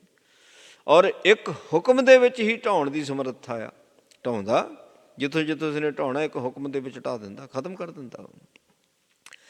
ਖਿਨ ਮੈਂ ਥਾਪ ਉਥਾਪਦਾ ਤਿਸ ਬਿਨ ਨਹੀਂ ਕੋਈ। ਉਹਦੇ ਤੋਂ ਬਿਨਾਂ ਐਡੀ ਸਮਰੱਥਾ ਹੋਰ ਕਿਸੇ ਦੇ ਵਿੱਚ ਨਹੀਂ ਹੋ ਸਕਦੀ। ਪਰਬਤਾਂ ਨੂੰ ਸਮੁੰਦਰਾਂ ਦੇ ਵਿੱਚ ਬਦਲ ਸਕਦਾ ਹੈ, ਬਦਲਦਾ ਹੈ। ਸਮੁੰਦਰਾਂ ਦੇ ਵਿੱਚ ਪਰਬਤ ਪੈਦਾ ਕਰ ਦਿੰਦਾ, ਕਰਦਾ ਆ। ਸਮੁੰਦਰਾਂ ਦੀ ਜਿਹੜੀ ਖੋਜ ਕਰਨ ਵਾਲਿਆਂ ਨੂੰ ਸਮੁੰਦਰਾਂ ਦੇ ਵਿੱਚ ਬੜੇ ਬੜੇ ਪਰਬਤ ਦਿਸਦੇ ਨੇ। ਆ ਸਮੁੰਦਰੀ ਜਹਾਜ਼ ਸਫ਼ਰ ਕਰਦੇ ਕਰਦੇ ਬੜੇ ਬੜੇ ਅੰਦਰਲੇ ਪਰਬਤਾਂ ਦੇ ਨਾਲ ਟਕਰਾ ਜਾਂਦੇ ਨੇ। ਹੇਠਲੀ ਉੱਤੇ ਕਰਨੀ, ਉਤਲੀ ਹੇਠਲੀ ਹੇਠਾਂ ਕਰ ਦੇਣੀ। ਇਹ ਤਾਂ ਇੱਕ ਧਰਤੀ ਦੀ ਗੱਲ, ਪਤਾ ਨਹੀਂ ਕਿੰਨੀਆਂ ਕੁ ਧਰਤੀਆਂ ਉਹਨੇ ਸਾਜੀਆਂ ਹੋਈਆਂ ਨੇ। ਇਸ ਕਰਕੇ ਉਹਦੀ ਸਮਰੱਥਾ ਦਾ ਕੋਈ ਅੰਦਾਜ਼ਾ ਨਹੀਂ ਲਾ ਸਕਦਾ। ਕਹਿੰਦੇ ਜੋ ਤੂੰ ਕਰਨਾ ਉਹੀਓ ਹੋਣਾ। ਜਿਹੜੇ ਰੱਬ ਦੇ ਪਿਆਰੇ ਨੇ, ਸੰਤ ਭਗਤ ਗੁਰੂ ਪੀਰ, ਉਹ ਇਹਨਾਂ ਗੱਲਾਂ ਨੂੰ ਉਹਨਾਂ ਨੇ ਸਵੀਕਾਰ ਕੀਤਾ ਹੁੰਦਾ। ਇਸੇ ਗੱਲ ਦਾ ਹੋਕਾ ਦਿੰਦੇ ਨੇ। ਇਸੇ ਜਿਹੜੇ ਰੱਬ ਨੂੰ ਮੰਨਣੇ ਵਾਲੇ ਇਸ ਗੱਲ ਦਾ ਹੋਕਾ ਦਿੰਦੇ ਨੇ। ਜਿਹੜੇ ਰਿੱਧੀਆਂ ਸਿੱਧੀਆਂ ਵਾਲੇ ਨੇ, ਸੋ ਉਹ ਕੁਦਰਤ ਦੀ ਸ਼ਕਤੀ ਨੂੰ ਕੈਚ ਕਰਨਾ ਚਾਹੁੰਦੇ ਨੇ, ਕੁਦਰਤ ਦੀ ਸ਼ਕਤੀ ਨੂੰ। ਸੋ ਕੁਦਰਤ ਨੇ ਇੱਕ ਪਕਸ਼ੀ ਦਾ ਸਰੀਰ ਬਣਾ ਦਿੱਤਾ, ਉਹਨੂੰ ਪਰ ਦੇ ਦਿੱਤੇ ਆ। ਉਹ ਆਸਮਾਨ ਦੇ ਵਿੱਚ ਉਹ ਪਕਸ਼ੀ ਉੱਡਦਾ ਪਿਆ। ਹੁਣ ਉਸ ਸ਼ਕਤੀ ਨੂੰ ਇਨਸਾਨ ਜਿਹੜਾ ਕੈਦ ਕਰੇ, ਸਿੱਧ ਬਣਨ ਦੀ ਕੋਸ਼ਿਸ਼ ਕਰਦਾ, ਮੈਂ ਸਿੱਧ ਬਣਾ, ਮੈਂ ਵੀ ਉਡਾਂ। ਉਹਨੂੰ ਇਹ ਨਹੀਂ ਪਤਾ ਭਈ ਉੱਡਣੇ ਵਾਲਾ ਵੀ ਤੂੰ ਜਨਮ ਲੈ ਚੁੱਕਾ ਸੀ, ਹੈ ਨਾ। ਜਿਹੜੇ ਆ ਉੱਡਣਿਆਂ ਵਾਲੇ ਪਕਸ਼ੀਆਂ ਦੇ ਜਨਮ ਸਾਡੇ ਉੱਡਣਿਆਂ ਵਾਲੇ ਸੀਗੇ। ਅਤੇ ਇਹ ਸ਼ਕਤੀ ਲੈ ਕੇ ਤੂੰ ਕਰਨਾ ਕੀ ਹੈ, ਕੀ ਕਰਨਾ। ਸੋ ਬਥੇਰਾ ਚਿਰ ਆਕਾਸ਼ਾਂ ਵਿੱਚ ਉਡਾਰੀਆਂ ਮਾਰਦੇ ਰਹੇ। ਹੁਣ ਜਿਹੜੀ ਦੇਹੀ ਤੈਨੂੰ ਮਿਲੀ ਹੋਈ ਹੈ, ਇਹ ਸਭ ਤੋਂ ਉੱਤਮ ਦੇਹੀ ਹੈ, ਸਭ ਤੋਂ ਉੱਤਮ। ਕੁਦਰਤ ਨੂੰ ਸਮਝਣਾ, ਨਾ ਕਿ ਕੁਦਰਤ ਦੀ ਸ਼ਕਤੀ ਨੂੰ ਕੈਚ ਕਰਨਾ। ਜਿਹੜਾ ਕੁਦਰਤ ਦਾ ਕਾਦਰ ਹੈ ਉਸ ਦੇ ਵਿੱਚ ਅਭੇਦ ਹੋਣਾ। ਇਹ ਕੁਦਰਤ ਦੀ ਸ਼ਕਤੀ ਨੂੰ ਕੈਦ ਕਰਦਾ। ਪਹਿਲਾਂ ਸਿੱਧ ਕਰਦੇ ਹੁੰਦੇ ਸੀ, ਹੁਣ ਸਾਇੰਸਦਾਨ ਕਰਦੇ ਪਏ ਨੇ। ਕੁਦਰਤ ਦੀ ਸ਼ਕਤੀ ਨੂੰ ਕੈਦ ਕਰਦੀ। ਕੁਦਰਤ ਦੀ ਸ਼ਕਤੀ ਹੈ ਜਨਮ, ਕੁਦਰਤ ਦੀ ਸ਼ਕਤੀ ਹੈ ਮੌਤ। ਇਹ ਆਪਣੇ ਹੱਥ ਵਿੱਚ ਲੈਣਾ ਚਾਹੁੰਦਾ, ਇਹ ਆਪਣੇ ਹੱਥ ਵਿੱਚ ਲੈਣਾ ਚਾਹੁੰਦਾ। ਮਾਰੇ ਪ੍ਰਭ ਕਰੇ ਸੋ ਹੋਈ, ਜੋ ਉਸਨੇ ਕਰਨਾ ਉਹੀਓ ਹੋਣਾ। ਗੁਰੂ ਨਾਨਕ ਦੇਵ ਜੀ ਨੇ ਇਹੋ ਗੱਲ ਸਮਝਾਈ ਹੈ। ਇਹੀ ਗੱਲ ਵੀ ਜੋ ਉਹ ਕਰਦਾ ਉਹ ਹੁੰਦਾ। ਇਨਾ ਜਨਤਾ ਕੈ ਵਸ ਕਿਛ ਨਹੀਂ ਮਾਰਗ, ਸਭਨੀ ਛਾਲਾਂ ਮਾਰੀਆਂ ਕਰਤਾ ਕਰੇ ਸੋ ਹੋਏ। ਰੰਗਜੇਬ ਨੇ ਛਾਲਾਂ ਹੀ ਮਾਰੀਆਂ ਸੀ, ਪਹਾੜੀ ਰਾਜੇ ਛਾਲਾਂ ਹੀ ਮਾਰਦੇ ਸੀਗੇ, ਨਹੀਂ ਹੋਇਆ ਕੁਛ ਨਹੀਂ ਹੋਇਆ। ਜੋ ਉਹਨੇ ਕਰਨਾ ਉਹ ਹੁੰਦਾ। ਇਸ ਕਰਕੇ ਸਾਹਿਬ ਸ਼੍ਰੀ ਗੁਰੂ ਨਾਨਕ ਦੇਵ ਮਹਾਰਾਜ ਨੇ ਸਾਨੂੰ ਸਮੱਤ ਦੇ। ਹੁਣ ਗੁਰੂ ਅੰਗਦ ਦੇਵ ਜੀ ਮਹਾਰਾਜ ਕਹਿੰਦੇ ਜਿਨੀ ਚੱਲਣ ਜਾਣਿਆ ਸੇ ਕਿਉਂ ਕਰੇ ਬਥਾਰ। ਰੱਬ ਦੇ ਪਿਆਰੇ ਇਸ ਗੱਲ ਨੂੰ ਸਮਝ ਗਏ ਵੀ ਚਲੇ ਜਾਣਾ। ਉਹ ਖਿਲਾਰਿਆਂ 'ਚ ਨਹੀਂ ਪੈਂਦੇ, ਉਹ ਦੇਖਦੇ ਨੇ, ਸੁਣਦੇ ਸਭ ਕੁਝ ਨੇ, ਪਰ ਆਪਣਤ ਵਿੱਚ ਫਸਦੇ ਨਹੀਂ ਹੈ, ਨਹੀਂ ਫਸਦੇ। ਕਹਿੰਦੇ ਫਸ ਗਿਆ ਤਾਂ ਫਿਰ ਤਾਂ ਚਿੱਕੜ ਆ। ਜੇ ਫਸ ਗਿਆ ਫਿਰ ਤਾਂ ਚਿੱਕੜ ਵਿੱਚ ਫਿਰ ਤਾਂ ਨਿਕਲ ਹੀ ਨਹੀਂ ਸਕਦੇ। ਜਿਹੜਾ ਚਿੱਕੜ 'ਚ ਫਸ ਗਿਆ ਕਿੱਦਾਂ ਤੁਰੂਗਾ। ਦੇਖਦੇ ਸਭ ਕੁਝ ਨੇ। ਸੋ ਸਾਰਾ ਨਜ਼ਾਰਾ ਤੱਕਦੇ ਨੇ। ਕੁਦਰਤ ਕਾਦਰਤ ਜਿਹੜਾ ਹੈਗਾ ਉਸ ਨੂੰ ਉਹਦੀ ਸਿਫਤ ਸਲਾਹ ਕਰਦੇ ਨੇ, ਫਸਦੇ ਨਹੀਂ ਵਿੱਚ। ਕਹਿੰਦੇ ਇਹ ਕਰਤੇ ਪੁਰਖ ਦੀ ਸਾਰੀ ਖੇਡ ਹੈ। ਕਹਿੰਦੇ ਜੋ ਕਰੇ ਸੋ ਹੋਈ, ਉਹ ਕਰਦਾ ਉਹੀਓ ਹੁੰਦਾ। ਖੇਨ ਮੈਂ ਥਾਪੁ ਦਾਪਦਾ ਤਿਸ ਬਿਨ ਨਹੀਂ ਕੋਈ। ਭਾਈ ਉਹ ਛਿਨ ਮਾਤਰ ਦੇ ਵਿੱਚ ਥਾਪ ਦਿੰਦਾ, ਥਿਨ ਮਾਤਰ ਵਿੱਚ ਢਾਹ ਦਿੰਦਾ, ਉਹ ਤੋਂ ਬਿਨਾਂ ਹੋਰ ਕੋਈ ਨਹੀਂ। ਖੰਡ ਬ੍ਰਹਮੰਡ ਪਾਤਾਲ ਦੀ ਰਵਿਆ ਸਭ ਲੋਈ। ਇੱਥੇ ਖੰਡ ਬ੍ਰਹਮੰਡ, ਖੰਡ ਹੁੰਦਾ ਛੋਟਾ ਹਿੱਸਾ, ਬ੍ਰਹਮੰਡ ਹੁੰਦਾ ਵੱਡਾ ਭਾਗ। ਸੋ ਬ੍ਰਹਮੰਡ ਸੋ ਅੰਡੇ ਦੇ ਵਿੱਚ ਬ੍ਰਹਮ, ਅੰਡੇ ਦੇ ਵਿੱਚ ਬ੍ਰਹਮ। ਵਰ ਭੰਡ ਹੁੰਦਾ ਵੱਡਾ ਭਾਂਡਾ। ਬ੍ਰਹਮੰਡ ਹੁੰਦਾ ਜਿਹੜਾ ਅੰਡੇ ਦੇ ਵਿੱਚ, ਭਰਮ ਦੇ ਵਿੱਚ ਜੀਵ। ਸਭ ਬ੍ਰਹਮੰਡ, ਕੋਟ ਬ੍ਰਹਮੰਡ। ਸੋ ਭਰਮ ਦੇ ਵਿੱਚ ਹੀ ਸਾਰੇ ਘੁੰਮਦੇ ਪਏ ਨੇ। ਜਿੰਨਾ ਚਿਰ ਭਰਮ ਦਾ ਆਂਡਾ ਭੱਜਦਾ ਨਹੀਂ ਹੈ ਨਾ, ਉਹਨਾਂ ਚਿਰ ਬ੍ਰਹਮ ਦੀ ਸੋਝੀ ਨਹੀਂ। ਫੂਟੋ ਆਂਡਾ ਭਰਮ ਕਾ, ਇਹ ਗੋਲਾ ਗਿਆਨ ਚਲਾਇਆ। ਜਦੋਂ ਗਿਆਨ ਦਾ ਗੋਲਾ ਚੱਲਦਾ ਫਿਰ ਭਰਮ ਦਾ ਆਂਡਾ ਭੱਜਦਾ, ਫਿਰ ਬ੍ਰਹਮ ਦੀ ਸੋਝੀ ਆਉਂਦੀ ਹੈ। ਕਹਿੰਦੇ ਪਾਤਾਲ ਦੀਪ ਹਰ ਇੱਕ ਜਗ੍ਹਾ ਦੇ ਉੱਤੇ ਰਵਿਆ ਸਭ ਲੋਈ। ਸਾਰੇ ਲੋਕ ਜਿੰਨੇ ਉਸਨੇ ਲੋਕ ਬਣਾ ਦਿੱਤੇ ਨੇ, ਲੋਕਾਂ ਦੀ ਗਿਣਤੀ ਥੋੜ੍ਹੀ। ਮਹਾਰਾਜ ਨੇ ਤ੍ਰਿਭਵਨ ਕਹਿ ਦਿੱਤਾ, 3 ਲੋਕ। ਆਕਾਸ਼ ਲੋਕ ਜਿਹਨੂੰ ਦੇਵ ਲੋਕ ਕਹਿੰਦੇ ਨੇ। ਇੱਕ ਮਾਤ ਲੋਕ, ਗਰਭ, ਮਾਤਾ ਦਾ ਗਰਭ ਇੱਕ ਲੋਕ ਹੈ, ਬੜਾ ਵੱਡਾ ਲੋਕ ਹੈ ਜਿੱਥੇ ਬੱਚੇ ਦੀ ਬਣਤਰ ਬਣਦੀ ਹੈ, ਬਿਨਾਂ ਸਾਹ ਤੋਂ ਜਿੱਥੇ ਜੀਵ ਰਹਿ ਰਿਹਾ। ਅਤੇ ਇੱਕ ਇਹੋ ਮੌਤ ਦਾ ਲੋਕ, ਮਿਰਤ ਲੋਕ ਜਿਹਨੂੰ ਕਿਹਾ ਜਾਂਦਾ ਹੈ। ਇਹਨੂੰ ਪਤਾਲ ਵੀ ਕਹਿ ਦਿੱਤਾ। ਹੁਣ ਧਰਤੀ ਪੁੱਟ ਕੇ ਵਿੱਚ ਥੋੜ੍ਹੀ ਪਤਾਲ ਲੋਕ ਹੈ। ਉਹ ਤਾਂ ਧਰਤੀ ਦੇ ਵਿੱਚ ਜੀ ਜੰਤ ਰਹਿੰਦੇ। ਧਰਤੀ ਮਿੱਟੀ ਇੱਕ ਖਾਣ ਹੈ, ਉਤਪੁੱਜ ਇਹਦੇ ਵਿੱਚੋਂ ਆ ਜਿੰਨੀ ਬਨਸਪਤੀ ਇਹਦੇ ਵਿੱਚ ਪੈਦਾ ਹੋਈ ਹੈ। ਸੋ ਉਹਨੇ ਜੀ ਜੰਤ ਐਸਾ ਪੈਦਾ ਕੀਤੇ ਹਨ ਜਿਹੜੇ ਖੁੱਡਾਂ ਬਣਾ ਕੇ ਧਰਤੀ ਦੇ ਵਿੱਚ ਰਹਿ ਰਹੇ ਨੇ। ਇਸ ਕਰਕੇ ਧਰਤੀ ਵਿੱਚ ਰਹਿਣੇ ਵਾਲੇ ਨੂੰ ਪਤਾਲ ਲੋਕ ਥੋੜ੍ਹੀ ਕਹਿੰਦੇ ਨਹੀਂ।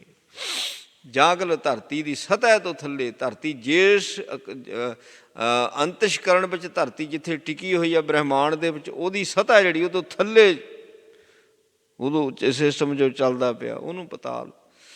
ਸੋ ਮਹਾਰਾਜ ਸੱਚੇ ਪਾਤਸ਼ਾਹ ਕਹਿੰਦੇ ਸਾਰੀ ਰਚਨਾ ਉਹਦੀ, ਜਿੱਥੇ ਜਿੱਥੇ ਉਸਨੇ ਲੋਕ ਬਣਾਏ ਹੋਏ ਨੇ ਉਹ ਸਭਨਾਂ ਨੂੰ ਪਾਲਦਾ, ਉਹਦੇ ਹੁਕਮ ਦੇ ਵਿੱਚ ਨੇ। ਸਗਲ ਸਮਗਰੀ ਤੁਮਰਾ ਸੂਤਰ ਧਾਰੀ, ਜਿਸ ਬੁਝਾਏ ਜਿਸ ਆਪ ਬੁਝਾਏ ਸੋ ਬੁਝਸੀ, ਨਿਰਮਲ ਜਨ ਸੋਈ। ਸਾਰਿਆਂ ਨੂੰ ਨਹੀਂ ਪਤਾ ਲੱਗਦਾ। ਮਹਾਰਾਜ ਕਹਿੰਦੇ ਜਿਸ ਨੂੰ ਉਸਨੇ ਸਮਝਾਉਣਾ ਉਹ ਸਮਝਦਾ, ਉਹ ਸਮਝਦਾ ਸਾਰੀਆਂ ਗੱਲਾਂ, ਸਾਰੇ ਨਹੀਂ ਸਮਝ ਸਕਦੇ। ਸੋ ਜਿਹਨੂੰ ਸਮਝ ਪੈ ਗਈ ਉਹ ਫਿਰ ਇਹ ਗੱਲ ਕਹਿ ਦਿੰਦਾ, ਕਹਿੰਦਾ ਨਾ ਹਮ ਕੀਆ ਨਾ ਕਰੇਂਗੇ ਨਾ ਕਰ ਸਕੈ ਸਰੀਰ। ਹੁਣ ਜਿਹਨੂੰ ਨਹੀਂ ਸਮਝ ਪਈ ਉਹਨੇ ਕਹਿਣਾ ਤੂੰ ਕੀਤਾ ਮੈਂ ਕੀਤਾ, ਚੰਗਾ ਕੰਮ ਮੈਂ ਕੀਤਾ ਮਾੜਾ ਕੰਮ ਤੂੰ ਕੀਤਾ। ਉਹ ਇਹ ਆਹੀ ਚੀਜ਼ ਦਾ ਰੌਲਾ ਸਾਰਾ, ਤੂੰ ਮੈਂ ਦਾ ਰੌਲਾ ਸਾਰਾ। ਤੂੰ ਮੈਂ ਹਉ ਮੈਂ। ਜੇ ਤਾਂ ਇਕੱਲੇ ਦਾ ਲਾ ਲਓ, ਜੇ ਦੋ ਦਾ ਲਾ ਲਓ ਤੂੰ ਮੈਂ ਆ, ਜੇ ਇਕੱਲੇ ਦਾ ਲਾ ਲਓ ਹਉ ਮੈਂ। ਮਾਰੇ ਹਉ ਵਿੱਚ ਆਇਆ ਹਉ ਵਿੱਚ ਗਿਆ। ਮਨ ਦੀ ਮੈਂ ਆ ਅਤੇ ਜੀ ਦੀ ਹਉ ਹੈ। ਹਉ ਮੈਂ ਜਦੋਂ ਹਉ ਅਤੇ ਮੈਂ ਰਲਦੇ ਇਹਨੂੰ ਹਉਮੈ ਕਹਿ ਦਿੰਦੇ ਨੇ। ਹਉ ਮੈਂ ਵਿੱਚੋਂ ਖੂਬ ਹੈ। ਸੋ ਉਹ ਜੀ ਦੀ, ਇਸ ਹੰਸ ਦੀ, ਹਾਂਜੀ ਮੂਲ ਦੀ ਹਉ ਮਰਨੀ ਚਾਹੀਦੀ, ਮਨ ਦੀ ਮੈਂ ਮਰਨੀ ਚਾਹੀਦੀ। ਜਦੋਂ ਅਸੀਂ ਸੰਗਤ ਵਿੱਚ ਹੈ, ਪਰਿਵਾਰ ਦੇ ਵਿੱਚ ਹੈ, ਆਪਣੇ ਸੱਜਣ ਮਿੱਤਰ ਨੇ, ਉੱਥੇ ਮੈਂ ਤੂੰ ਮਰਨਾ ਚਾਹੀਦਾ। ਤੂੰ ਮੈਂ ਤੂੰ ਕਰਦਾ ਤਾਂ ਉਹ ਹੈ, ਐਵੇਂ ਮੈਂ ਤੂੰ ਮੈਂ। ਤਦੇ ਭਗਤ ਰਵਿਦਾਸ ਜੀ ਨੇ ਇਹ ਗੱਲ ਕਹਿ ਦਿੱਤੀ, ਕਹਿੰਦੇ ਅਕਾਲ ਪੁਰਖ ਪਰਮਾਤਮਾ ਪਰਮੇਸ਼ਰ ਨੂੰ ਸੰਬੋਧਨ ਕਰਦੇ ਆ ਜਿੱਦਾਂ ਆਹਮਣੇ ਸਾਹਮਣੇ ਗੱਲਾਂ ਕਰਦੇ ਨਾ, ਕਹਿੰਦੇ ਵੀ ਤੇਰੇ ਵਿੱਚ ਅਤੇ ਮੇਰੇ ਵਿੱਚ ਫਰਕ ਕੀ ਹੈ? ਤੂੰ ਹੈ ਅਤੇ ਤੂੰ ਮੈਂ, ਕੋਈ ਫਰਕ ਹੈ? ਕੋਈ ਫਰਕ ਨਹੀਂ ਹੈ। ਤੇਰੇ ਵਿੱਚ ਮੇਰੇ ਵਿੱਚ ਕੋਈ ਫਰਕ ਨਹੀਂ ਹੈ। ਸੋ ਤੇਰੀ ਹੀ ਜੋਤ ਮੇਰੇ ਵਿੱਚ ਹੈ ਅਤੇ ਫਰਕ ਕਾਹਦਾ? ਤੇਰਾ ਹੀ ਬਣਾਇਆ ਹੋਇਆ ਮੈਂ ਹਾਂ ਅਤੇ ਫਰਕ ਕਾਹਦਾ? ਕੋਈ ਫਰਕ ਨਹੀਂ ਹੈ। ਸੋ ਜਿਹਨੂੰ ਸੋਝੀ ਦਿੰਦਾ ਹੈ ਉਹਨੂੰ ਇਸ ਗੱਲ ਦੀ ਸਮਝ ਪੈਂਦੀ। ਜਿਹਨੂੰ ਸੋਝੀ ਦਿੱਤੀ ਨਿਰਮਲ ਵੀ ਉਹੀ ਹੁੰਦਾ। ਨਿਰਮਲ ਦਾ ਭਾਵ ਹੁੰਦਾ ਮੈਲ ਤੋਂ ਰਹਿਤ, ਜਿਹਦੇ ਅੰਦਰ ਕੋਈ ਮੈਲ ਨਹੀਂ ਹੈ। ਮੈਲ ਕੀ ਹੈ? ਮੈਲ ਆਹ ਹੀ ਵਿਕਾਰਾਂ ਦੀ, ਹਉਂ ਦੀ ਅਤੇ ਮੈਂ ਦੀ, ਇਹੋ ਹੀ ਮੈਲ ਹੈ, ਇਹੋ ਹੀ ਮੈਲ ਹੈ ਸਾਰੀ। ਸੋ ਵਿਕਾਰ ਸਾਰੇ ਹੈ ਹੀ ਮੈਲ। ਅਤੇ ਜਦੋਂ ਮੈਲ ਧੋਤੀ ਜਾਂਦੀ ਹੈ ਪਵਿੱਤਰ ਪਾਵਨ ਪਵਿੱਤਰ ਹੋ ਜਾਂਦਾ।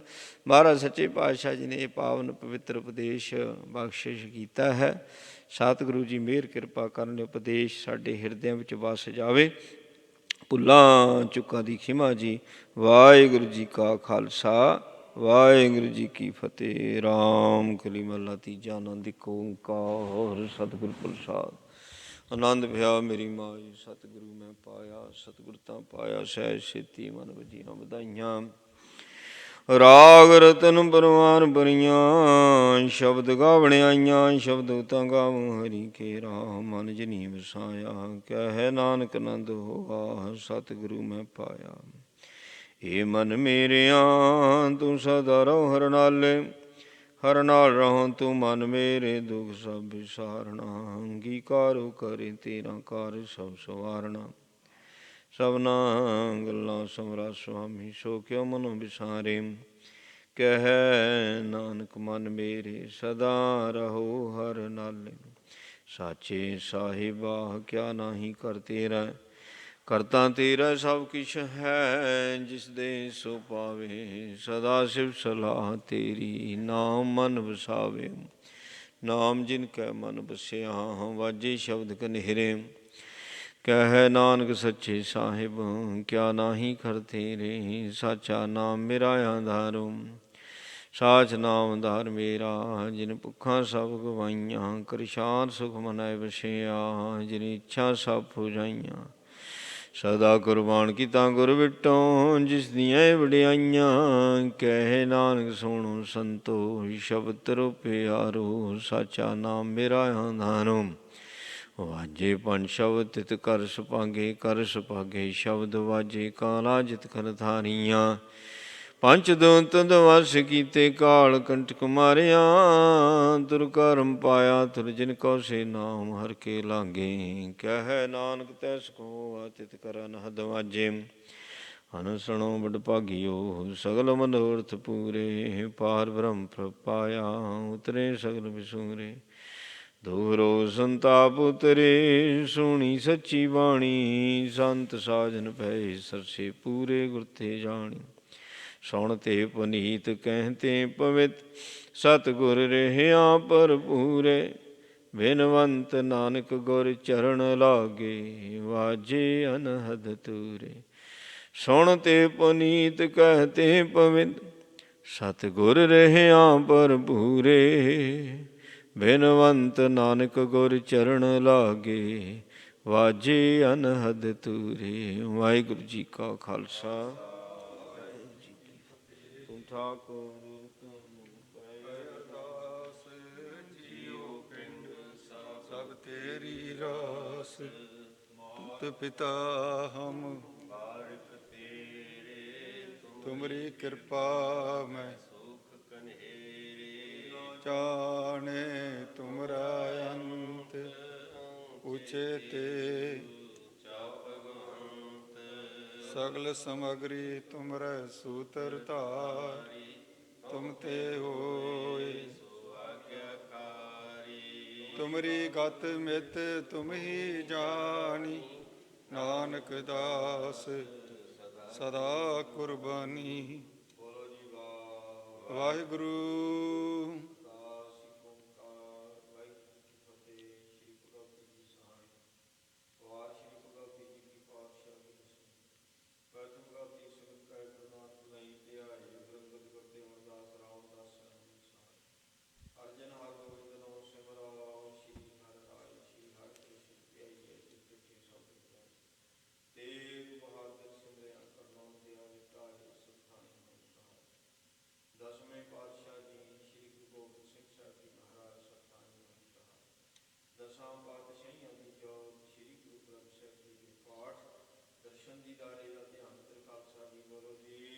ਵਾਹਿਗੁਰੂ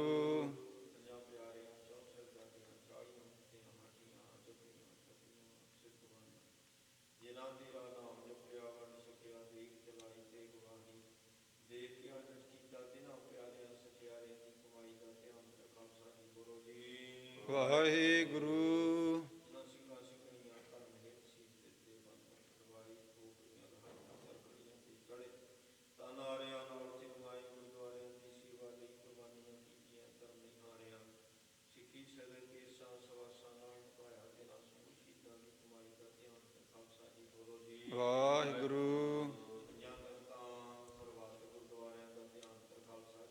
ਵਾਹਿਗੁਰੂ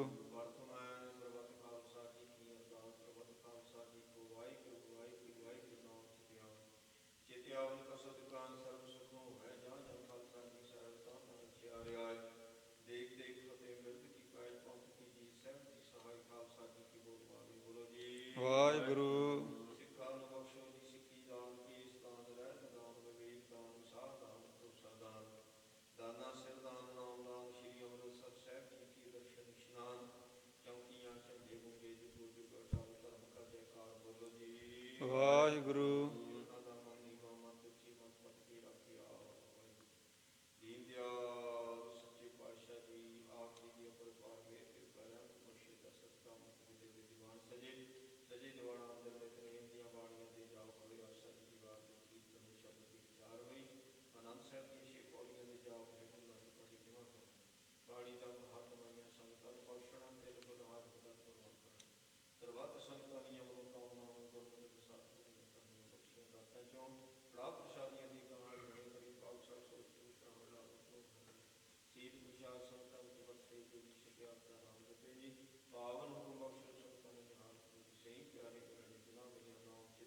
ਨਾਨਕ ਨਾਮ ਚੜ੍ਹਦੀ ਕਲਾ ਤੇਰੇ ਭਾਣੇ ਸਰਬੱਤ ਦਾ ਭਲਾ। ਵਾਹਿਗੁਰੂ ਜੀ ਕਾ ਖਾਲਸਾ ਵਾਹਿਗੁਰੂ ਜੀ ਕੀ ਫਤਿਹ। ਤਬੀ ਚਲਾਇਓ ਪੰਥ ਗੁਰੂ ਮਾਨਿਓ ਗ੍ਰੰਥ। ਪ੍ਰਗਟ ਗੁਰਾਂ ਕੀ ਦੇ ਖੋਜ ਸ਼ਬਦ ਮੈਲੇ ਆਕੀ ਰਹੇ ਨ ਕੋਏ ਬਚੇ ਸ਼ਰਨ ਜੋਏ ਚੜੇ ਸੋ ਤਰੇ ਪਾਰ ਗੁਰ ਪਾਰ ਉਤਾਰਨ ਹਾਰ ਕਲਗੀ ਸੋ ਐਸੀਸ ਗੁਰ ਕਲਗੀ ਧਰ ਜਗਦੀਸ਼ ਸਤਿ ਸ੍ਰੀ ਅਕਾਲ ਵਾਹਿਗੁਰੂ ਜੀ ਕੀ ਫਤਿਹ।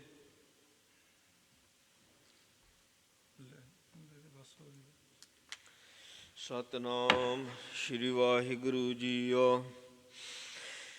ਤੁਰ ਕੀ ਬਾਣੀ ਆਈ ਤਿਨ ਸਗਲੀ ਚਿੰਤ ਮਿਟਾਈ। ਦਿਆਲ ਪੁਰਖ ਮਿਹਰਬਾਨਾ ਹਰ ਨਾਨਕ ਸਾਚ ਬਖਾਨਾ। ਸੋ ਕਹੁ ਟਲ ਗੁਰ ਸੇਵੀਆ ਅਹਨਸ ਸਹਿਜ ਸੁਭਾਏ। ਦਰਸ਼ਨ ਪਰਸਿਐ ਗੁਰੂ ਕੈ ਜਨਮ ਮਰਨ ਦੁਖ ਜਾਇ। ਹੋਵੈ ਸਿਫਤ ਖਸਮ ਦੀ ਨੂਰ ਅਰਸੋਂ ਕੁਰਸੋਂ ਚੱਟੀਐ। ਤੁਧ ਡਿਠੇ ਸੱਚੇ ਪਾਤਸ਼ਾਹ ਮਲ ਜਨਮ ਜਨਮ ਦੀ ਕਟਿਐ। ਧਨਾਸਰੀ ਮਹੱਲਾ ਪਹਿਲਾ। ਜੀਉ ਤਪਤ ਹੈ ਬਾਰੂ ਬਾਰ ਤਪ ਤਪ ਖਪੈ ਬਹੁਤ ਬੇਕਾਰ। ਜੀਉ ਤਪਤ ਹੈ ਬਾਰੂ ਬਾਰ ਤਪ ਤਪ ਖਪੈ ਬਹੁਤ ਬੇਕਾਰ।